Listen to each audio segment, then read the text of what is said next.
Maestro.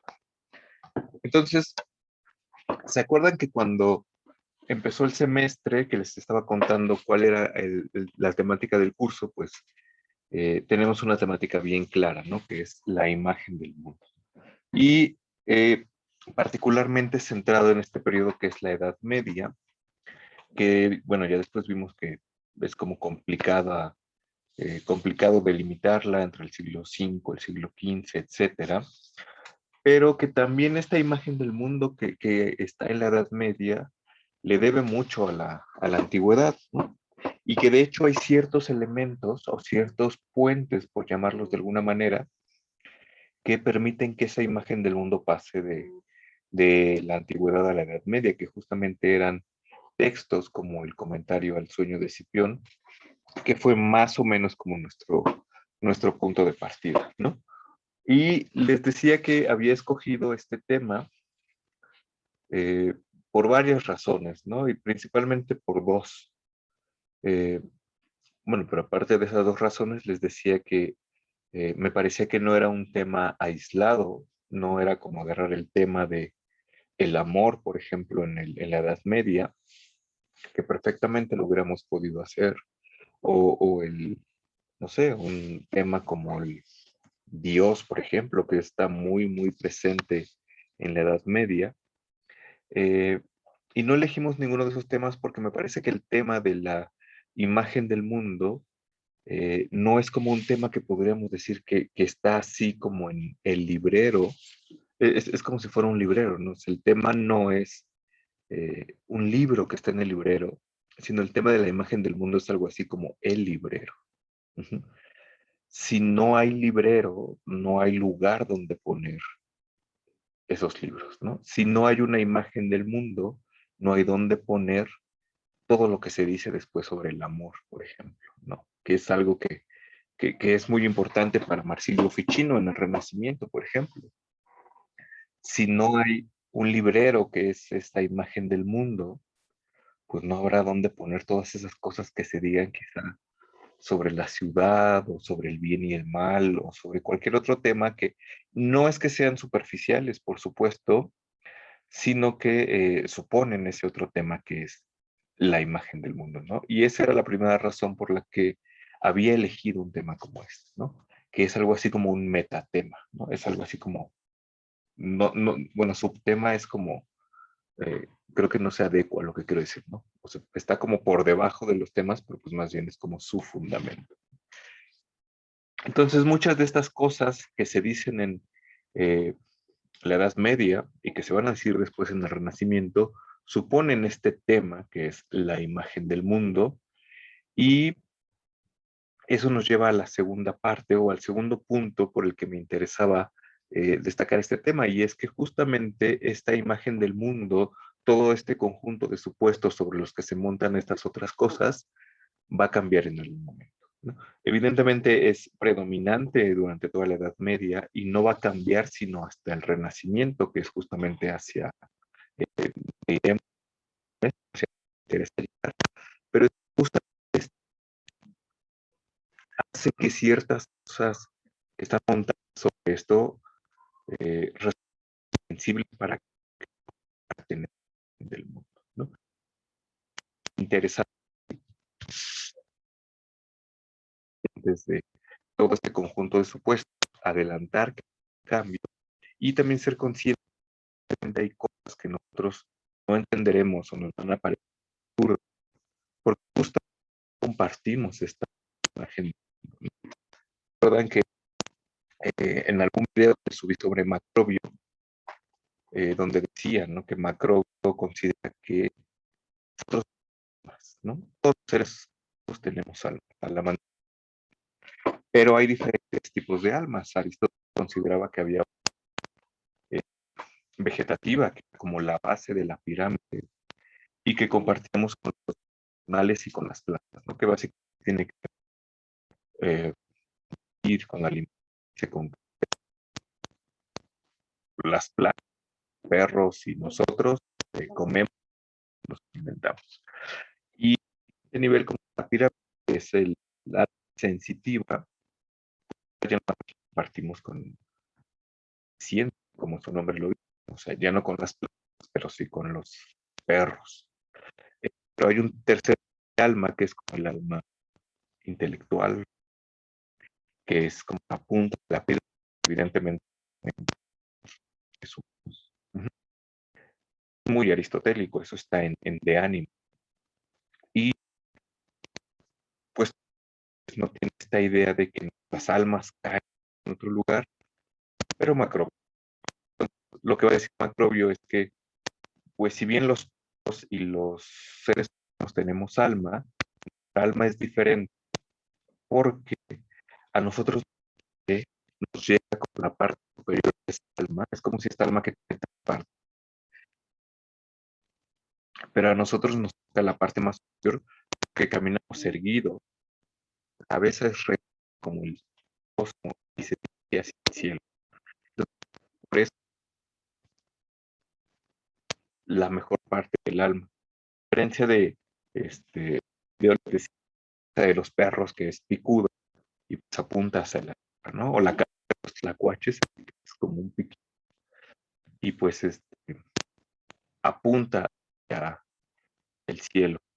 Eh, Pregunta que si se está cortando el audio o si es solo por internet. A mí no aparece aquí nada de que el internet está inestable. Dice que además. No, creo que sí se está cortando el audio porque yo también pensaba que era mi internet. Ok. Permítanme, pues dejen, voy a apagar el video. A ver, voy a hablar así y me avisan, me dicen si se sigue cortando, si no para conectarme a otra red, ¿va? Entonces, bueno, esto es un poco más difícil porque así ya no me ven, entonces, y no tengo una foto.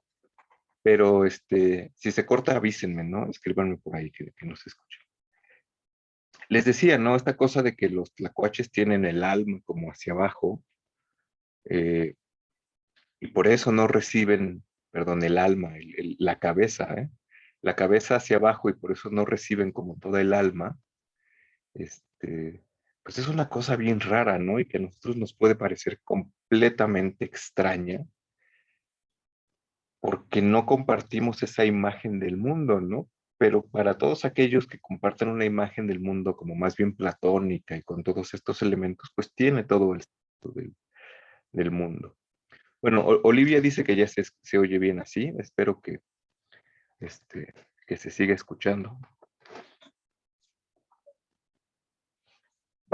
Voy a desconectar mis otras cosas de la red. Ya.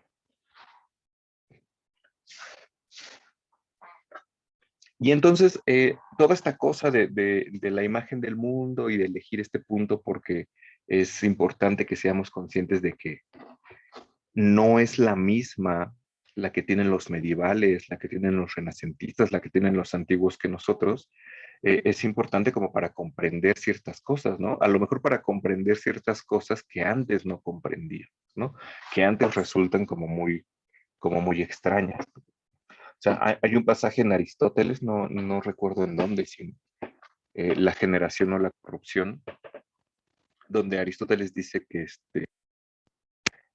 que la sangre se sale por los ojos, ¿no? Dice, por ejemplo, que o creo que son los problemas, que cuando una mujer tiene la regla y se ve en un espejo, la sangre le sale por los ojos y se quedan como gotitas en el espejo, ¿no?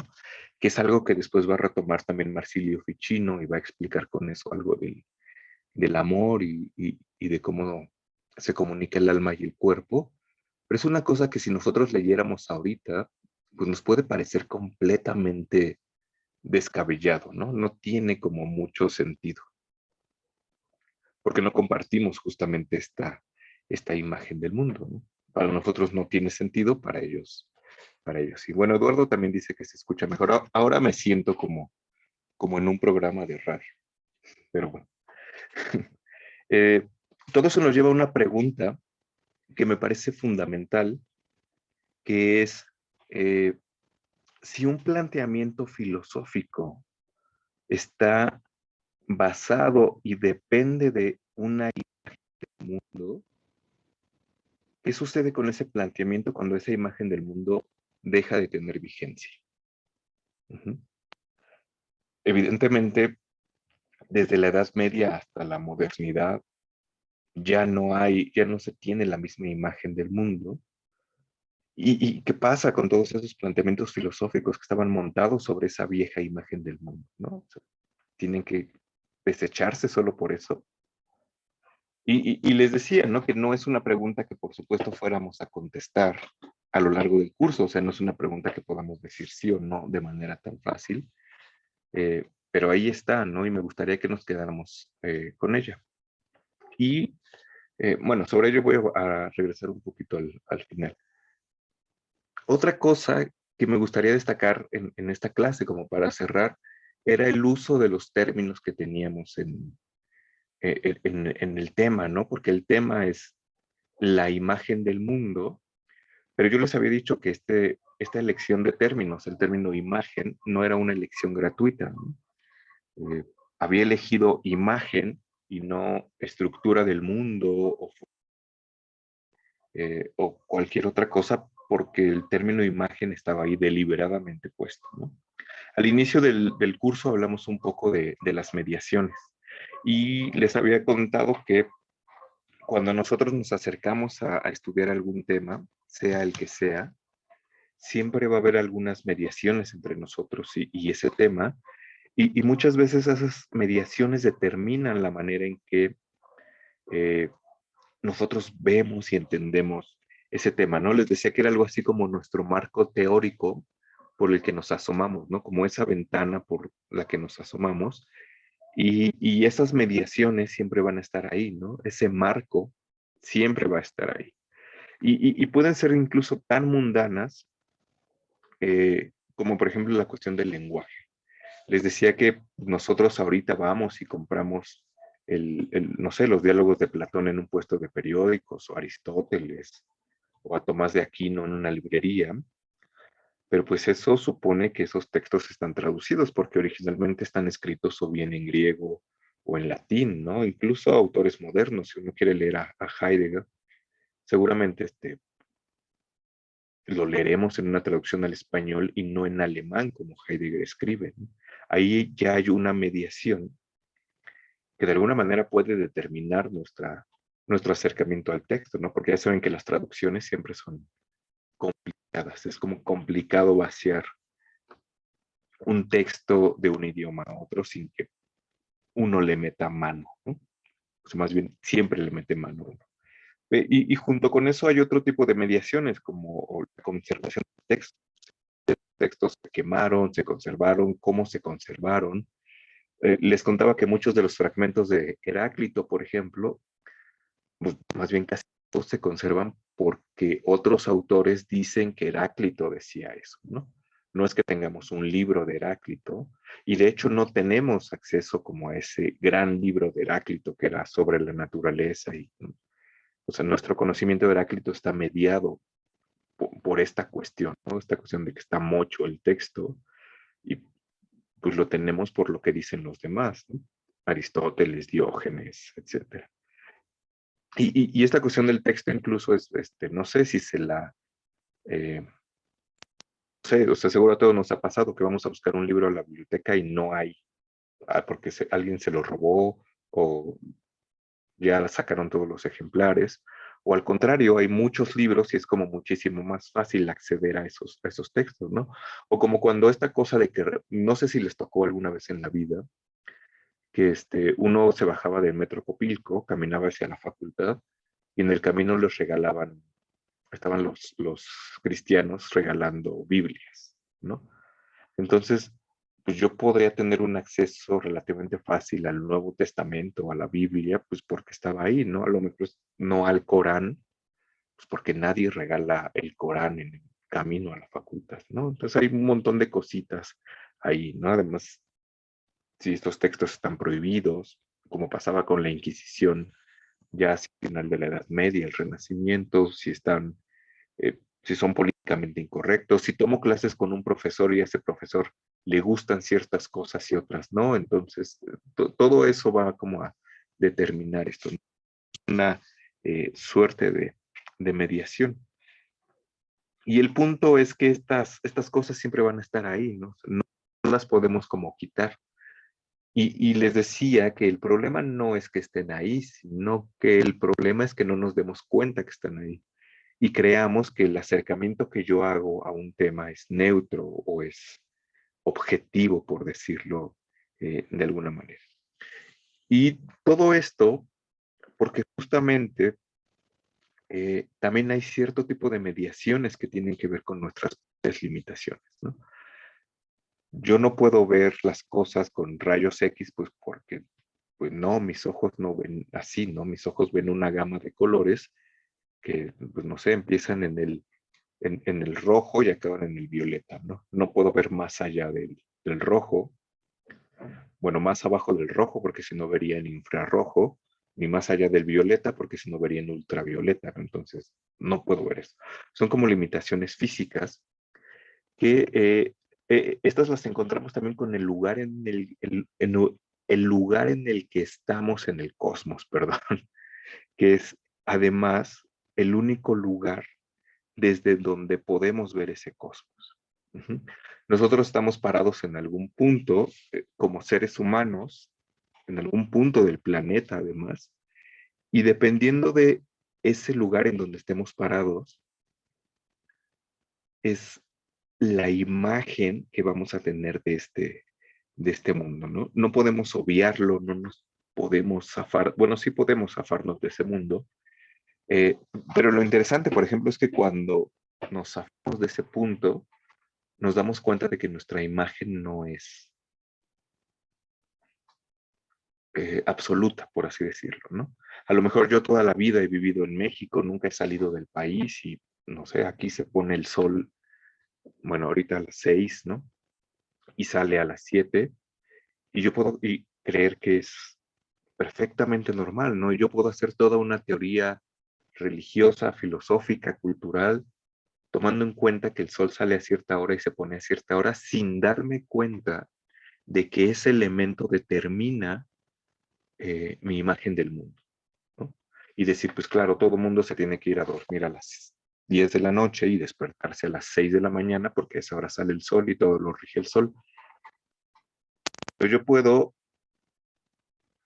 mm, perfectamente subirme a un avión, bueno, quizá ahorita no, e irme a Islandia, no sé, a Noruega, uno de estos lugares como muy al norte, y creer que ahí van a funcionar exactamente las cosas, porque antes no había tenido ningún punto de contraste, pero justamente cuando yo llegue ahí me voy a dar cuenta de que no es el caso que el sol salga a las 7 de la mañana y se ponga a las 5 o 6 de la tarde como en México, pues porque es otro punto del mundo y desde ese punto del mundo el mundo se ve distinto, ¿no?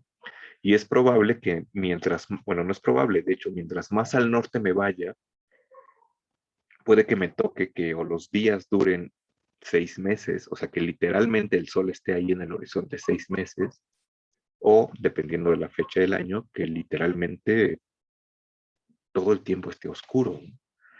Y ese punto, ese otro punto en el que yo estaría puesto o parado en el mundo, también determinaría la manera en que yo estoy viendo ese mundo. De modo que la imagen del mundo que yo me podría hacer parado en la Ciudad de México, viendo desde aquí todo, va a ser diferente de aquel que está parado muy cerca del Polo Norte viendo el mundo desde allá, ¿no? Y regresando al punto de las mediaciones, no está mal que esas mediaciones o esas limitaciones existan. Lo que está mal es no darnos cuenta de que existen, ¿no? Porque pues yo puedo decir perfectamente o puedo imaginarme que aquello que plantea alguien que está parado muy cerca del Polo Norte no tiene sentido, pues porque para mí no tiene sentido, ¿no? Pero si ya me paro donde está parado él, pues ya va a tener eh, como cierto sentido. Uh-huh. Y no, bueno, todo eso para decir que esta como primera percepción o esto primero que quizá no podremos llamar imagen del mundo, sino experiencia del mundo, se va empezando como a rellenar de ciertas cuestiones culturales, religiosas o filosóficas y conforman una imagen del mundo, ¿no? Y lo importante de todo esto es que una imagen del mundo es aquello que podemos captar y ordenar del mundo, ¿no? Y en tanto tal, no es una cuestión que sea externa, sino más bien es una cuestión interna. ¿No? La imagen está como dentro de nosotros y que por supuesto depende como de lo que vemos, ¿no? O sea, una cosa sería lo que vemos con los sentidos y otra cosa sería como la imagen que nos hacemos de eso. Y entonces es aquí donde viene el punto, porque técnicamente todos, o más o menos todos, veríamos lo mismo, veríamos con, es que como no me están viendo, no ven que hago comillas, ¿no? Veríamos con minúscula, por así decirlo, lo mismo, pero no todos veríamos, en este caso con mayúscula, lo mismo, ¿no? Este, y aquí es donde empiezan a cambiar las cosas, ¿no? La imagen del mundo es esta cosa que veríamos con mayúscula. Y por supuesto, esta imagen del mundo es, bueno, tampoco es que yo me invente mi imagen del mundo y que yo diga, claro, el mundo es cuadrado y, bueno, sí puedo decirlo, ¿no? Pero tampoco es tan fácil y arbitrario. Yo tampoco es que yo diga, el mundo es así y así y me lo saque de la manga, pues porque más bien hay como ciertos consensos que dependen también como del contexto en el que esté. Y justamente lo que hemos visto en el semestre tiene que ver justo con estos contextos, que en nuestro caso es un contexto medieval, es un contexto occidental y predominantemente platónico. De manera que, pues todos estos personajes parados en algún punto del planeta, que además es principalmente eh, Italia, Grecia, no sé, toda esa zona como del Mediterráneo, pues tienen como ciertos puntos en común, ¿no? Vimos varios elementos de esta imagen del mundo, que eran los elementos platónicos, en donde teníamos que el mundo había sido creado por un demiurgo, que era un universo ordenado. El demiurgo lo que hacía era meterle orden al caos y con ello darle forma al caos, de modo que con eso se generó un universo esférico, porque la esfera es el cuerpo más perfecto del universo, pero además tiene un centro bien específico que es la Tierra y está rodeado de 7 planetas, lo cual nos da ya esta imagen del mundo que es como particularmente importante y que es un universo geocéntrico. Uh-huh. Pero también teníamos que el mundo se movía de manera circular en torno a este centro, que estaba hecho de los 4 elementos, que estaba animado, que tenía un alma metida ahí, y que por supuesto el alma es superior y viene de algún otro lugar, ¿no? Con Aristóteles teníamos algunas variaciones que si bien no estaban del todo de acuerdo con lo que decía Platón, pues tampoco chocaban, ¿no? Como que encajaban bastante bien en este modelo. Con Aristóteles tenemos esta distinción entre el mundo sublunar y el supralunar, que por supuesto es esta distinción entre la Tierra y lo que está aquí abajo y las esferas de los planetas, lo cual trae 2 tipos de movimiento, 2 tipos de materia, que sean justo 4 elementos y el éter, pero también vimos que hay otros puntos en donde esta imagen del mundo sí tiene elementos que parece que chocan, ¿no? Como esta cuestión que había entre Aristóteles y Maimónides, entre si el mundo había sido creado de la nada por un ser divino o siempre había existido, ¿no?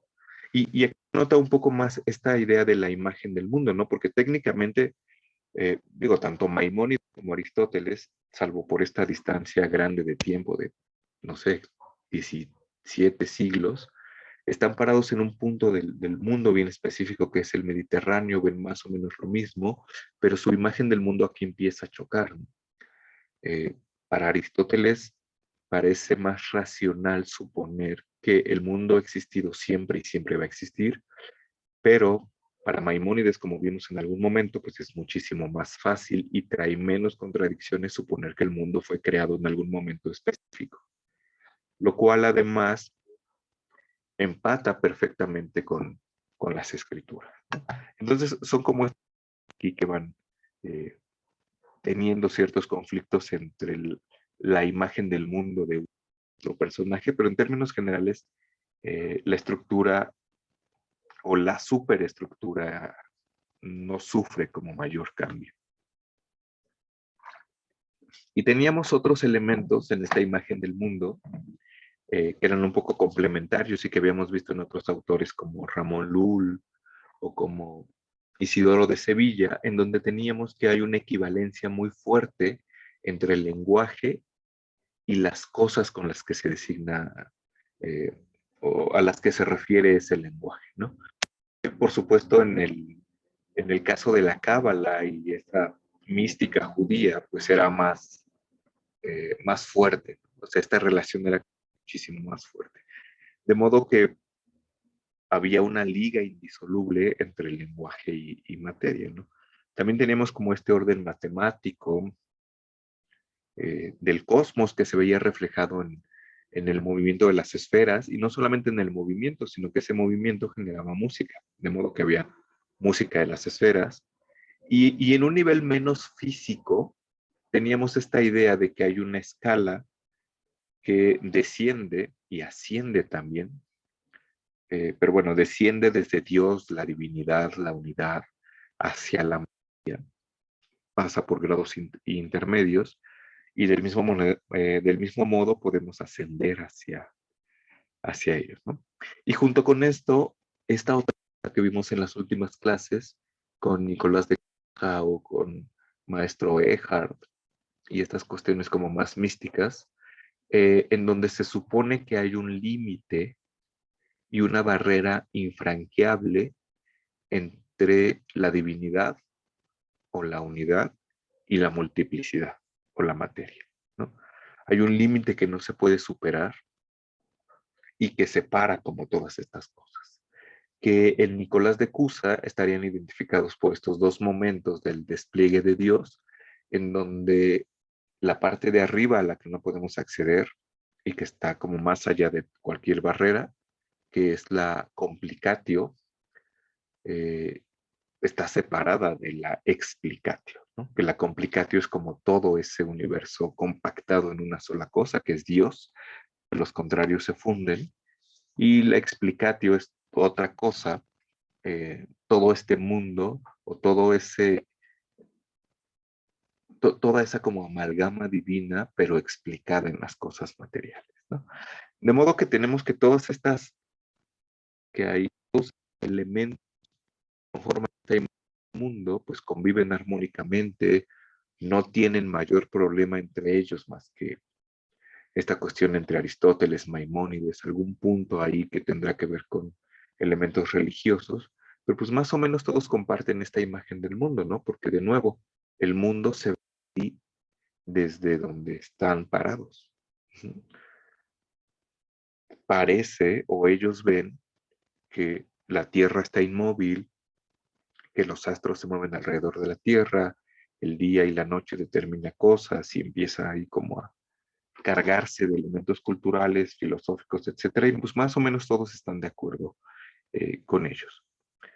Y justamente el punto como que quisiera como destacar es este, ¿no? Mientras esta imagen del mundo no tiene mayor problema o no hay ningún cuestionamiento en torno a ella, pues todo el mundo está feliz. Pero, ¿qué pasa cuando esta imagen del mundo cambia? Que no es algo que pase en la Edad Media, por supuesto, pero sí es algo que va a pasar en el Renacimiento, particularmente a partir de lo que diga Copérnico en el siglo XVI, y es algo que ya vimos que Nicolás de Cusa está adelantando en cierta manera, porque se acuerdan que cuando vimos a Nicolás de Cusa, este decía que el universo era infinito, y lo decía a partir de una consideración teórica y teológica, pero decir que el universo es infinito supone que el universo no tiene un centro bien definido. Ajá. Y si el universo no tiene un centro bien definido, todo el orden, la estructura y la jerarquía que tiene el mundo geocéntrica, se desmorona, ¿no? Y se lleva entre las patas muchas, muchas otras cosas. Como les decía, esto no va a pasar sino hasta que Bruno lo diga, y evidentemente esto no va a tener como una repercusión muy grande, sino hasta un par de siglos después, incluso hasta ahora, ¿no? Lo que sí va a pasar un poco más rápido es esta cuestión del paso del geocentrismo al heliocentrismo, en donde pues ya no tenemos a la Tierra como centro, pero sí seguimos teniendo un centro, ¿no? Que es el Sol. El problema es que este cambio, que parece como tan pequeño, se lleva entre las patas muchas, muchas cosas. No se lleva entre las patas la jerarquía como tal, porque en tanto que sigue habiendo un centro, sigue habiendo jerarquía. Ajá. La jerarquía ya no está ordenada en torno a la tierra y en torno a la divinidad que está ahí arriba, pero sigue habiendo una jerarquía. El problema es que el cambio de esas jerarquías sí se lleva entre las patas muchas otras cosas, porque aquí habría un problema, ¿no? El alma, según todos estos autores, viene de algún lugar superior, pasa por las esferas de los planetas antes de llegar al centro natural del universo, que es la Tierra, y se mete en nuestros cuerpos. Y en ese camino pues adquiere muchas cosas. Pero ¿qué pasa en un universo donde la Tierra ya no es el centro natural, sino lo es el Sol? Ahí hay un problema, ¿no? Porque el alma en su descenso sí va a pasar por muchos círculos celestes, pero ya no va a pasar por los mismos. O sea, por ejemplo, ya no va a pasar por el Sol, porque el Sol ahora es el centro natural. Y sí pasaría por la Tierra, o más bien se quedaría en la Tierra y ya no pasaría por Venus y Mercurio. Entonces, no sé si lo notan, pero eso genera un problema, ¿no? Ahí hay un problema. Porque además se acuerdan que dijimos que el hecho de que el alma pase por estos 7 planetas y el hecho de que estos 7 planetas estén ordenados así alrededor de la Tierra, además es el fundamento filosófico de la astrología. Que yo diga que soy Libra y mi ascendente es Saturno en no sé qué, supone esto, ¿no? Supone un universo geocéntrico. ¿Qué pasa con estas cosas cuando ya no tenemos un universo geocéntrico, sino un universo heliocéntrico, ¿no? Tenemos aquí una especie de desfaz con esta idea del descenso del alma, de la caída del alma y de su ascenso, lo cual no es nada menor, pues porque básicamente ese era el punto del que partía Cicerón, ¿no? El punto de que partía Macrobio cuando hacía el comentario Cicerón, en el punto de que partía Platón, básicamente, ¿no? Que las almas vienen de un lugar, bajan al centro natural del universo, que es la Tierra, y luego tienen que volver a su. Y entonces si me mueven el centro natural del universo, si me mueven el tapete que está ahí, pues me están moviendo todo, ¿no? Ahí como que hay un pequeño problema. Les digo que por supuesto esto no pasa en la Edad Media, pero sí va a pasar en el Renacimiento. Esta cuestión de la, del desmoronamiento de esta jerarquía establecida también se lleva entre las patas otra cosa bien importante y que venía de Aristóteles, que es la distinción sublunar-supralunar. Porque justamente la distinción sublunar-supralunar supone que la Tierra es el centro del universo y que la Luna es esta frontera que divide la Tierra del cielo. Pero si cambiamos el orden y el centro ahora es el Sol y la Luna más bien es un satélite de la Tierra, pues esta distinción ya no tiene mucho sentido, ¿no? Ya no hay un universo de aquí abajo, perdón, un mundo de aquí abajo compuesto de los 4 elementos, y ya no hay un mundo de allá arriba, supralunar, compuesto del éter, del que estarían compuestos los astros, ¿no? Entonces ahí también hay como cierto problema que se genera a partir como de esta pérdida del, eh, del orden, ¿no? De la estructura del mundo. Y todo esto para decir que justamente lo que pasa cuando nos enfrentamos a estos cambios es que lo que está cambiando es la imagen. Ajá. No está cambiando el mundo como tal realmente, ¿no? Somos de un universo geocéntrico a uno heliocéntrico y decimos, pues sí, el Sol es el centro del universo. No es que realmente el universo se reestructure y se mueva y cambie, ¿no? Lo que cambia es más bien la imagen que nosotros tenemos. ¿Se acuerdan que les dije que más bien la imagen es aquello de lo que, aquello que nosotros podemos ordenar del mundo y es interna, mientras que el mundo como tal, la realidad, de comillas, pues es externa. Entonces, cuando hay un cambio en la imagen del mundo, pues lo que cambia no es el mundo externo, sino lo que cambia es como mi imagen, la cosa que yo tengo en la cabeza. Y eso, bueno, eso es completamente problemático, ¿no? Porque en realidad uno puede decir, yo me acuerdo que en alguna clase con, eh, con Ricardo Hornefer, cuando yo iba en primer semestre, Ricardo Hornefer nos decía cuando explicaba a los presocráticos, ¿no? Ya saben que los presocráticos se iban siempre como por eh, a buscar como este arjé, ¿no? Y este principio de las cosas.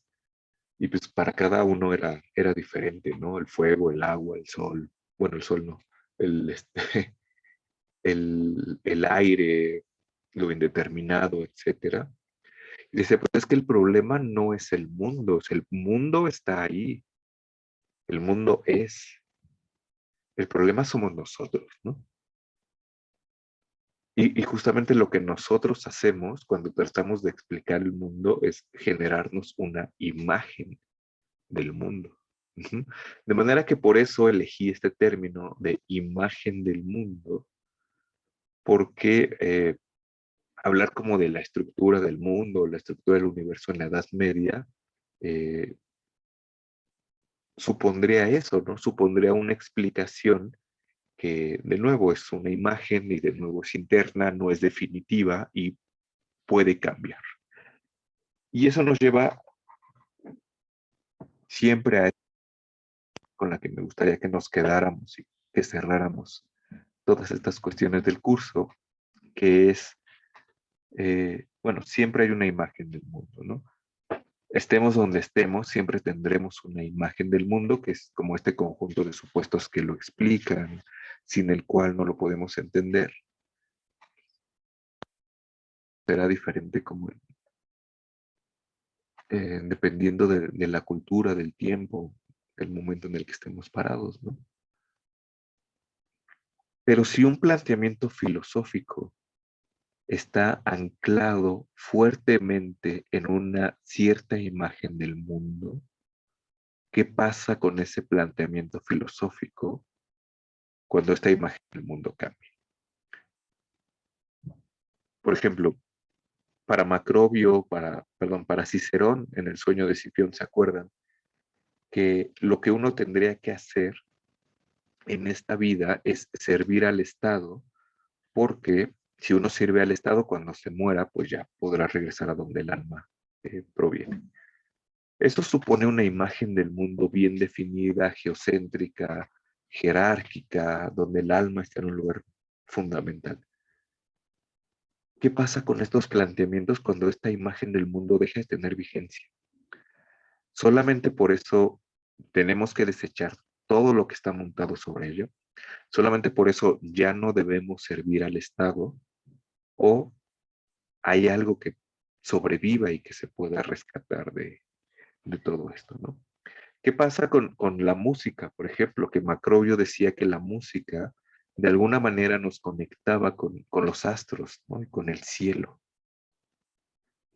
porque los astros se mueven armoniosamente y porque el alma pasó por ahí cuando cayó, y además porque cuando muera, si me ponen música, pues eso ayudará a que mi alma recuerde el camino, ¿no? Ese punto bien específico que está montado y enraizado bien fuerte sobre esta imagen del mundo, dejará de tener sentido una vez que sabemos que no es así ya cambió esta imagen del mundo. La música ya no me podrá conectar con el cielo, o cuando me muera ya no me tendrán que llevar mariachis. O sea, puede ser una pregunta medio mundana, pero ahí está como el fondo de todo, ¿no? Y la pregunta en general es, al cambiar esta imagen del mundo, ¿se debería desechar todo lo que está montado sobre esta imagen del mundo o no?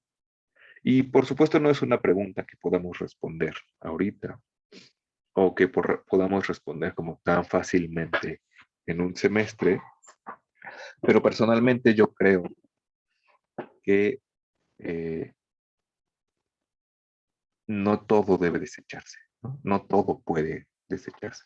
Por ejemplo, en esta cuestión de servir al Estado debe haber muchas cuestiones como prácticas éticas, morales, de comportamiento que tienen como cierto sentido y que ayudarían a la convivencia y que seguirían funcionando perfectamente independientemente de si la Tierra es el centro, de si el Sol es el centro o de si no hay ningún centro, ¿no?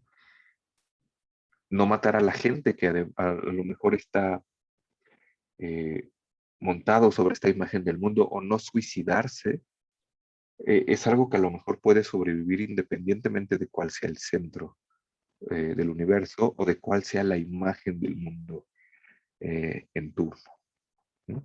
Entonces, esa es un poco como la pregunta a la que quería llegar, que por supuesto, como les decía, no es que esta imagen del mundo se dé en la Edad Media, pero como mencioné con estas cuestiones de Nicolás de Cusa, sí se adelantan y aparecen de manera muy fuerte en este periodo que ya está pegadito a donde nos quedamos, que es el Renacimiento, ¿no? Y en ese momento, esta pregunta de qué sucede con todas estas cosas, pues sí será impostergable. Pero bueno, sobre eso hablaremos ya el siguiente semestre. Este era así como el cierre que quería hacer en esta última sesión, así un cierre un poco más panorámico y como más general. Y no sé si haya como alguna pregunta, algún comentario, o no sé si más bien me dejé de escuchar y estuve hablando aquí yo solito.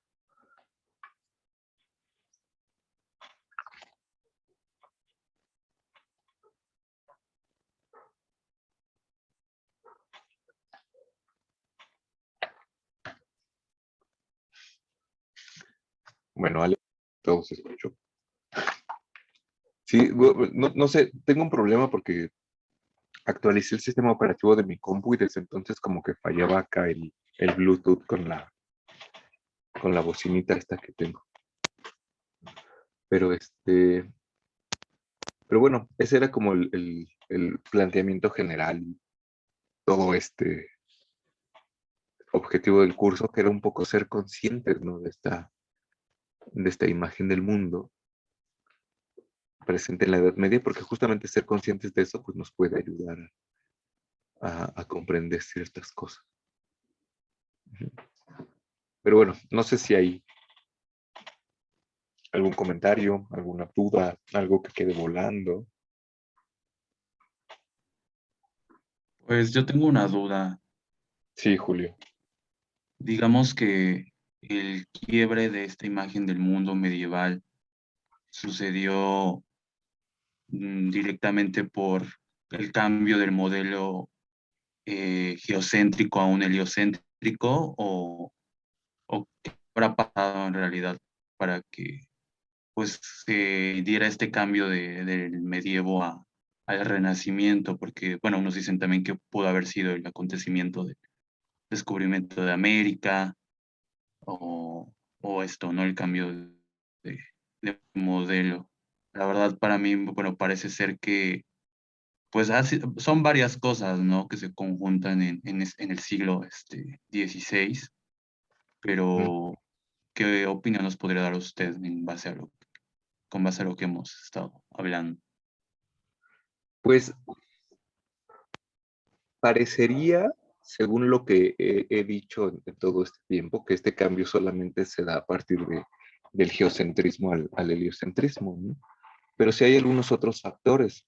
Este, bueno, evidentemente uno, por ejemplo, es el descubrimiento de América, Pero Giuliano tiene un texto que se llama Eros y Magia en el Renacimiento, en donde justamente explora todas estas cosas. Es un texto controvertido.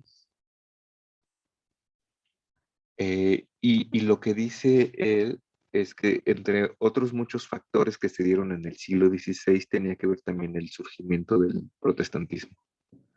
Ujú. Y este surgimiento del protestantismo que trataba como de regresar a cierta fuente o a cierta originalidad religiosa, lo que trajo consigo fue como como un cierto espíritu crítico, por así decirlo, que en conjunción con algunos otros derivó en el surgimiento de la ciencia moderna. Y lo que dice que pasa ahí, que se suprimen las ciencias del imaginario, que es algo de lo que no hablamos del todo aquí. Por ciencias del imaginario entendía sobre todo la magia y el arte de la memoria, porque había como una cuestión, estas ciencias del imaginario tenían una carga como muy fuerte, y además estas cosas como la magia estaba basada en algún otro supuesto, que era la animación del universo. Entonces, cuando se da como este cambio y todo este movimiento, lo que dice Julián, ¿no? Es que se suprimen las ciencias del imaginario, se suprime la fuerza que tiene la fantasía, que tampoco es algo de lo que hayamos hablado aquí, porque eso es como más renacentoso. Y eso como que como que le da un matiz laico como a todos estos desarrollos, por así decirlo, ¿no? Y junto con eso viene el cambio del geocentrismo al heliocentrismo. Pero no solamente cambiamos del geocentrismo al heliocentrismo, sino que incluso unos años después, dada esta variación con las ciencias del imaginario y esta supresión y ¿cómo se dice? Y este hacerse laico, vamos a pasar de una imagen del mundo animado a una imagen del mundo mecanicista. Ajá. Que digo, por supuesto, para Aristóteles no existía un alma como tal, o sea, es algo que ya estaba ahí como considerado, pero acá se va a dar como, bueno, Aristóteles no era como esta cuestión dominante en la Edad Media en ese tema, porque más bien todos eran Platón, bueno, no todos, pero sí se consideraba que había un alma ahí, pero con el mecanicismo pues ya tendremos como esta supresión del alma, ¿no? Incluso que llegue incluso a nosotros, quién sabe si nosotros consideramos que tenemos un alma o que el mundo tiene un alma, ¿no? Entonces son como todo este conjunto de elementos que se van sumando en este periodo. Pero bueno, no sé si contesté la pregunta o si por ahí va la pregunta. Sí, sí, sobre todo, pues hablando más allá de estos elementos que menciona, que es el imaginario y cómo se pasa bueno, también por ejemplo, ya poniéndole la idea del renacimiento a la modernidad, es cierto que se hace una mecanización del conocimiento y del mundo, ¿no? Entonces creo que Sí, sí, sí hay varios elementos que se van pasando, que se van transformando. ujú, sí, y justamente, bueno, no sé, supongo que he insistido tanto aquí en el geocentrismo porque es como uno de los elementos más visibles. Básicamente todos los autores que vimos pues, consideran, o sea, no ponen en duda eso, ¿no? Es algo tan evidente que está ahí y justamente es algo tan visible que va a cambiar en el siglo XVI, pero pues no es el único, ¿no? Hay algunas otras cosas. Ujú. Y bueno, yo sé que dije ahorita como varias cosas como imaginar y esto de las que no hemos hablado, pero son cosas de las que hablo usualmente en el Renacimiento porque ahí es eh, donde tienen como su peso fuerte, sobre todo justamente en estas cuestiones como la magia o el arte de la memoria, que a final de cuentas tiene que ver con imágenes. Por eso Juliano las llama ciencias del imaginario. Y bueno, para adelantar un poco, por ejemplo, Para Marsilio Ficino o para Giordano Bruno, la fantasía es una de estas facultades del arte que resulta fundamental para conseguir como ciertos propósitos, ¿no? O sea, por ejemplo, Giordano Bruno dirá que nosotros no tenemos como una experiencia de la infinitud del universo, porque aquí como estamos parados, pues no vemos que el universo es infinito, pero ese hueco que tenemos entre nuestra experiencia y esa conclusión está rellenada por la fantasía. Pero la fantasía tiene otro matiz que es el que va a pasar después a la modernidad, que es un matiz negativo, por así decirlo, que va a ser el de crear eso, fantasías, crear como quimeras, ¿no?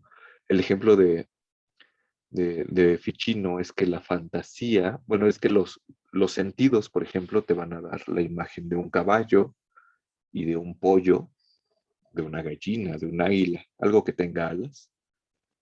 Y la fantasía lo que va a hacer es generar la imagen del Pegaso. Uh-huh. Y entonces que no era algo malo para Ficino, para Bruno, era algo que hacía la fantasía, ¿no?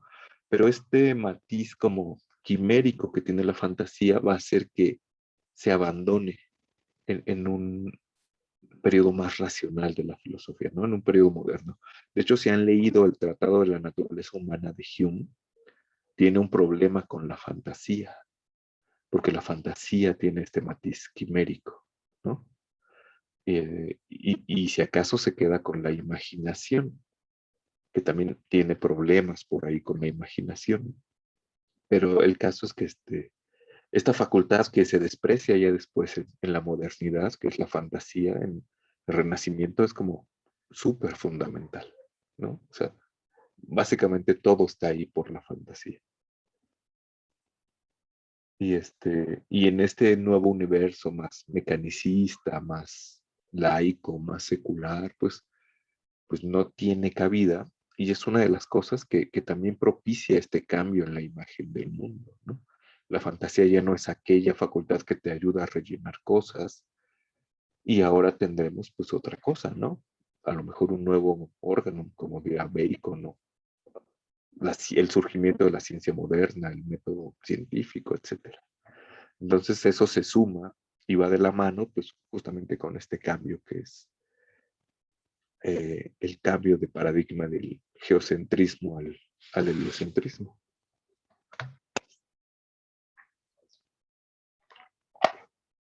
Pero bueno, a riesgo de que suene comercial, todo eso lo vemos en el siguiente semestre.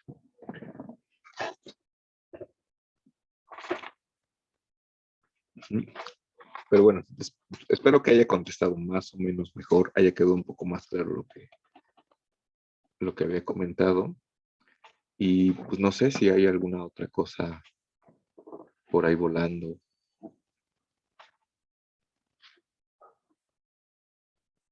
Antes de que demos por terminada esta clase y casi el semestre, porque pues todavía nos queda la clase que viene.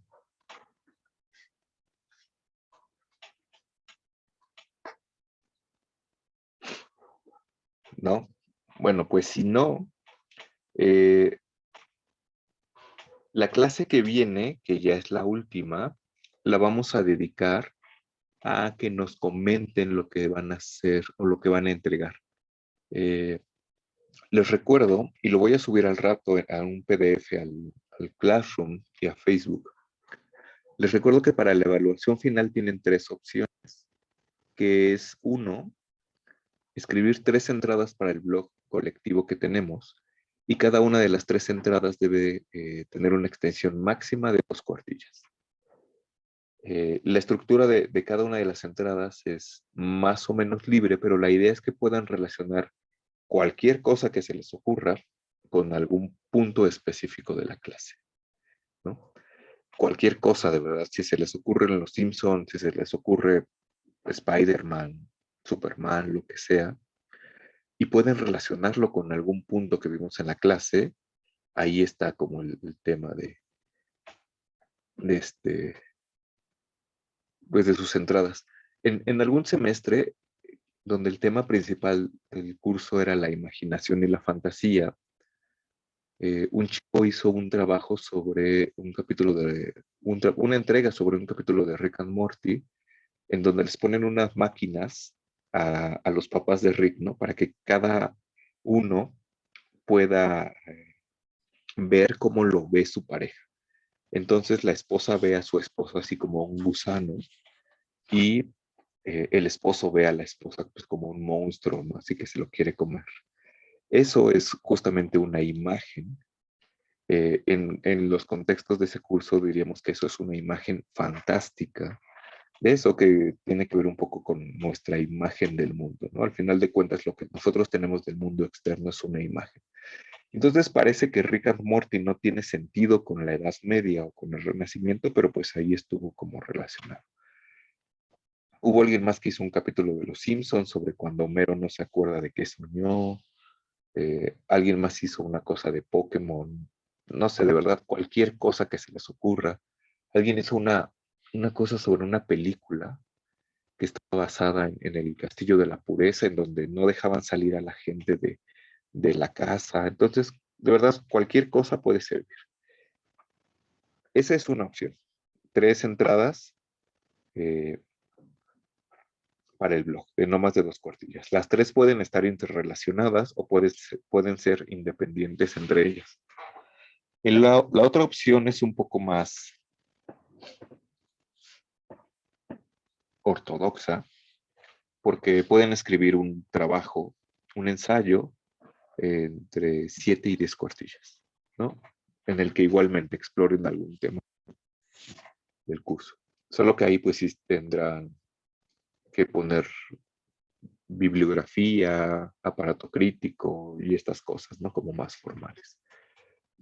Y la última se parece más a la primera porque sería que entregaran algo así como 2 audios como tipo podcast en donde exploren lo mismo que en las entradas o un video que nunca en la vida nadie me ha entregado un video, solo podcast. Y ya, ¿no? Esas son como las 3 opciones. El punto es que independientemente de cuál elijan, eso vale el 80% de la calificación final. Y el otro 20% es que nos lo presenten aquí, ¿no? Que nos cuenten qué cosa están haciendo y pues ya, les hacemos comentarios. No tiene que estar acabado, no tiene que ser perfecto, todo. Con que nos cuenten, ya tienen 2 puntos y ya. Eso se complementa con los otros, con el otro 80%. Entonces, lo que vamos a hacer la siguiente clase, pues es que la vamos a dedicar 10 minutos a cada quien para que nos cuente qué cosa está haciendo y pues ya le podamos como retroalimentar. Después vamos a tener una fecha de entrega que será pues probablemente el sábado en la noche, el domingo, que es la fecha como límite en la que me pueden entregar los trabajos. Lo que suelo hacer, lo que siempre he hecho desde que era adjunto, es que ustedes me entregan eso en esa fecha y lo que yo voy a hacer es revisarlos y ponerles una calificación previa. Y una vez que acabe les voy a avisar y les voy a decir, ya revisé todos los trabajos, ya tienen una calificación. Y esto es así para que ustedes puedan revisarlo y mejorarlo y en su caso pues subir su calificación, ¿no? Porque de repente es muy feo que uno entrega un trabajo, lo califican, le ponen 7 y pues ya ahí quedó, ¿no? Y pues más bien de lo que se trata es que yo les haga comentarios, va bien, va mal, por aquí le hace falta o ya está súper bien. Y de nuevo, ¿no? En su caso puedan subir su calificación. Entonces, la entrega será como que el domingo, como el domingo 28. Ajá, nuestra última clase es el 24, la fecha 28, y pues, no sé, entre el 29 y el 30 los revisaré, de modo que yo espero que para el 1 de diciembre les diga ya, ahí están los trabajos. Después de eso tendrán una semana para corregirlos, o sea, hasta el 8 y pues yo los revisaré en lo que resta de la semana, ¿no? Y ya pondré una calificación final. De modo que espero que pues pueda subir calificaciones antes de irnos de vacaciones y espero que eso nos dé como suficiente tiempo y pues ya nos libremos de esta materia. Y claro, si hay alguna pregunta con estas cuestiones técnicas o alguna otra cosa, les digo que de cualquier manera voy a subir un par de PDFs con estas especificaciones, ¿no? Por supuesto me lo tendré por Classroom, ya que tenemos Classroom. O sea, nada más será cuestión de que hagan un documento y me lo compartan y ya. ¿No? Y ya me aparecerá a mí y cuando yo se los comente, pues les aparecerá inmediatamente. Sí, Olivia, ¿tienes alguna cosa por ahí? Sí, hola, buenas tardes. No tengo preguntas sobre lo administrativo, creo que porque no voy a hacer nada, Muy soy bien. sincera. Pero sí un comentario, es que hace un ratito iba a participar, pero ya te seguiste con lo del trabajo y estas cosas. Sí. Bueno, al menos soy sincera, perdón mi cinismo, pero también es fin de semestre. No, yo nada más quería decir que, pues no, me voy sumamente ignorante. Me siento muy, muy ignorante porque son cosas que nunca había visto. Creo que esta idea de la mediación que mencionabas, ¿no? Desde el principio, bueno, que es la que enmarca el curso, está siempre presente y pues eso, ¿no? No nos damos cuenta, creo que lo llegué a ser consciente en las clases o en lo que nos explicabas desde la primera clase, entonces me parece fundamental, ¿no? Que lo retomes y cómo es que nos fuiste guiando a través de los autores y las lecturas. Y eso, ¿no? Más bien me siento muy ignorante, pero agradezco esa como posibilidad de explorar más temas, ¿no? Porque uno, bueno, al menos yo me enfoco en cosas que no se relacionan tanto con la filosofía. De hecho, es algo que siempre me ha costado mucho, ¿no? Como acercarme a las ideas filosóficas o a todo este pensamiento.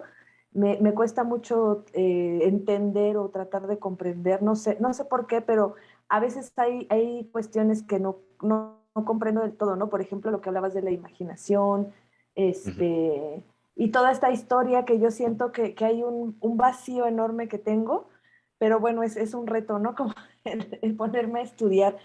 Y a mí me quedó como una inquietud ahora que hablabas sobre todo esto de,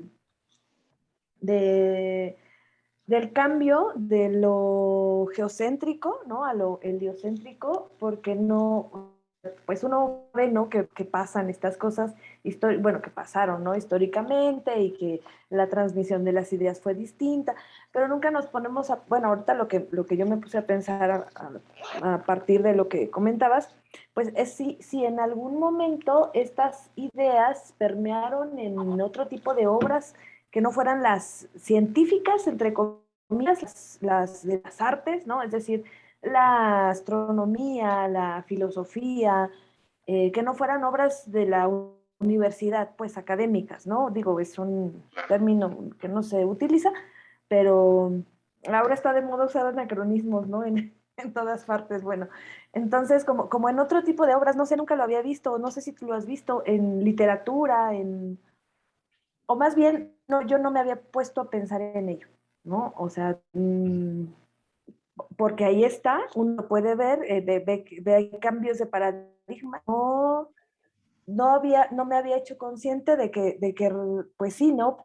No solamente influyó dentro de los círculos eruditos o dentro de la concepción de la ciencia, entre comillas, ¿no? Sino influyó socialmente, ¿no? O sea, entre el pueblo, entre la gente, en la iglesia, influyó. Entonces, no sé si tú tienes alguna referencia. Pues sí, fíjate que igual que dices, no me lo había puesto a pensar o a preguntármelo como fuera de estos ambientes cultos, ¿no? Eh, bueno, porque se me ocurrían dos cosas, ¿no? Una de las cosas que decía es que, pues evidentemente estos cambios pues, no se dan de la noche a la mañana. O sea, pues tenemos este cambio de paradigma que ocurre a mediados del siglo XVI, pero pues todavía hay mucha gente hasta mediados del siglo XVIII, XIX, que pues, se mueve como en esos otros ambientes, ¿no? Dependiendo de a qué te dediques. Y eso tiene que ver con esta otra cosa que dices, ¿no? Como a nivel del vulgo, etimológico, como de la gente de a pie, ¿no? Pues que básicamente lo mismo, ¿no? Pero no sé, o sea, sí sería como bien interesante, yo no lo he hecho, lo confieso, como rastrear algún, no sé, estas manifestaciones, no sé, literarias, artísticas que den cuenta como de este paradigma, porque parece que a nivel filosófico, universitario, es bien evidente, pero ¿qué pasa con toda esta experiencia como del mundo? Digo, nosotros sabemos porque nos lo enseñan en la primaria que el sistema solar se ordena en torno al sol, sabemos por lo que nos dicen en la prepa, que pues más bien no hay un centro y que el universo se está expandiendo, etcétera, pero si no nos dijeran eso y si nos quedáramos pues con lo que vemos, pues básicamente seguiríamos viendo lo mismo que veían los medievales, que el sol sale por un lado y se mete por el otro, que las estrellas se mueven alrededor de la Tierra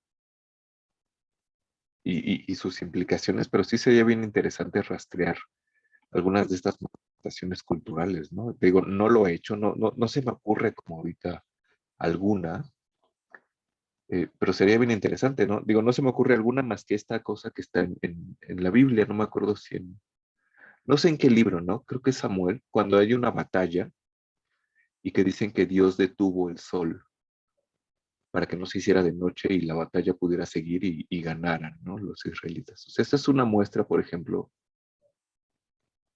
eh, clara como de geocentrismo, ¿no? Porque Dios detiene el sol, porque el sol es el que se mueve.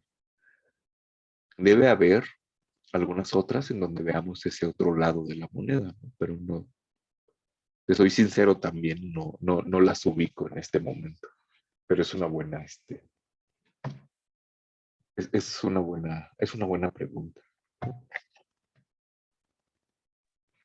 Vale, gracias. Igual y busco algo para ¿cómo se llama? Para tu otro semestre, porque voy a estar de chismosa. Y bueno, eso que mencionas respecto del testimonio bíblico también hay que ver, bueno, menciona, ¿no, Edgar? Que fue un argumento para rechazar el heliocentrismo, sí, pero también era un conocimiento que no tenía, al que no tenían acceso los demás, ¿no? O sea, Claro. la Biblia se pudo estudiar y fue oficialmente, por supuesto, hasta el siglo pasado, ¿no? Con el Concilio Vaticano II. Entonces, comúnmente no estaba permitido, ¿no? Hacer este estudio. Si eres católico, ¿no? Ah, claro, claro, claro. Pero, pues, bueno, me rijo por lo occidental. Claro. Pero bueno. Sí, o sea, justamente ahorita me acordé justo por esto, ¿no? De la Reforma Protestante, pues lo que trataba era quitar esta mediación que suponía la interpretación bíblica de la iglesia y pues que tú pudieras leer el texto tal cual, ¿no? Digo, por eso Lutero la tradujo al alemán y no se quedó con el texto latino, pues para que cualquier persona, entre comillas, la pudiera leer, porque básicamente no todas las personas podían leer, ¿no? Pero sí, o sea, eso es como bien interesante, ¿no? Darnos cuenta de que, pues, pues ahí está el texto, pero pues no siempre es tan fácil acceder a él, ¿no? Aun cuando lo tengas ahí en tu casa, pues si no sabes leer, pues, y menos si no lo tienes, como tú dices, ¿no? Que hasta el siglo pasado, o sea, el Concilio Vaticano II fue que en los 60, ¿no? Más o menos. Sí, 69 creo, algo así.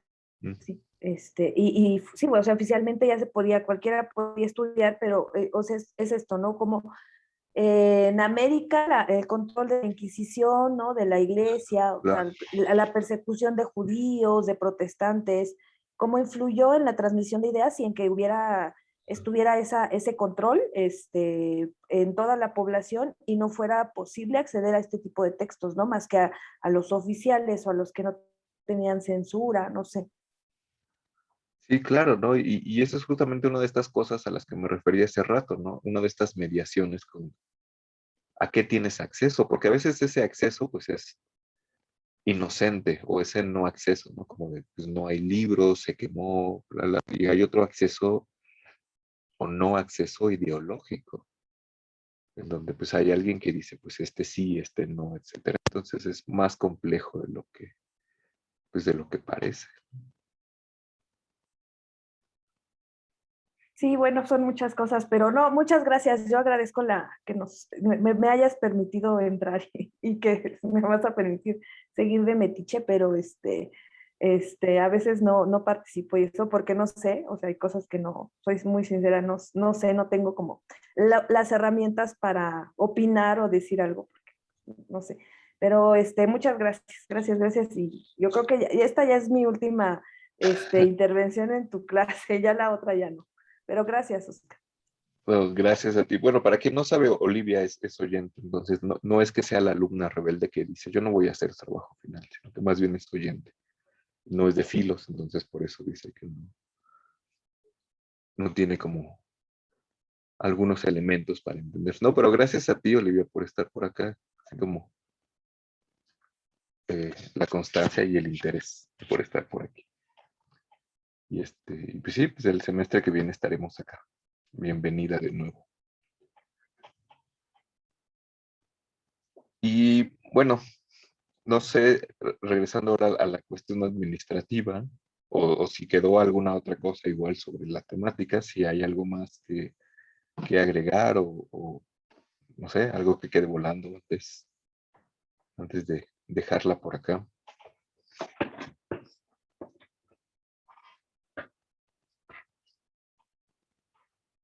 Pues no, entonces les estaba diciendo antes de esto que voy a subir al menos un par de PDFs donde explique eh, cómo debería ser o qué esperaría que hubieran en las entregas y cómo compartirlo. Que yo espero que después de casi 2 años tomando clases en Zoom y entregando cosas en línea, pues ya sepamos cómo entregarlo, ¿no?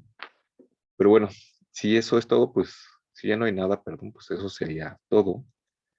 Y nos veríamos la siguiente semana, que ya le dedicaríamos como ese tiempo a que nos cuenten qué van a entregar para el trabajo, ¿vale? Entonces, pues acá la dejamos. Gracias, nos vemos. Hasta luego.